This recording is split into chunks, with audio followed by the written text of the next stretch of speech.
اور اس ٹائم ہم یہاں پہ جو مختصر لکھا ہے اسی کی روشنی میں بات کرتے ہیں۔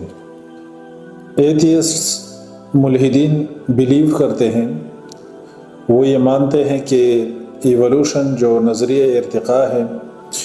یہ ایک پاورفل ٹول ہے گاڈ ڈینائل کے لیے، خدا کے انکار کے لیے وہ ایسا بیلیو کرتے ہیں اور ان کو ایسا لگتا ہے کہ یہ گاڈ ڈینائل کے لیے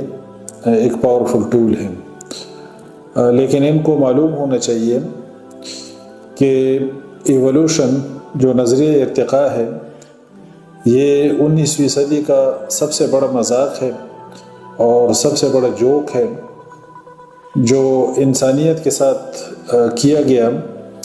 اور یہ ایک بدترین شکل ہے ہیومینٹی کی انسلٹ کی اور بے عزتی کی، یہ ایک بدترین مثال ہے۔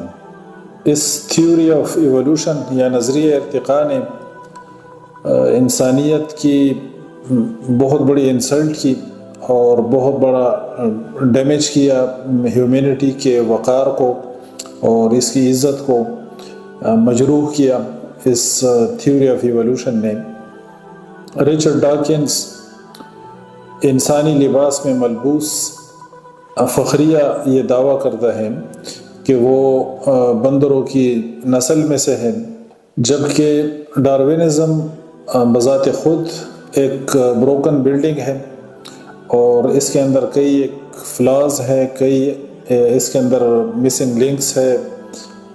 کئی ایک اس کے اندر ڈیفیکٹس ہیں، یہ ٹوٹی ہوئی جو بلڈنگ ہے۔ ملحدین اس نظریہ ارتقاء کو اپنی پیاس بجھانے کے لیے اور اپنی خواہشات کی تکمیل کے لیے اس کو استعمال کرتے ہیں صرف۔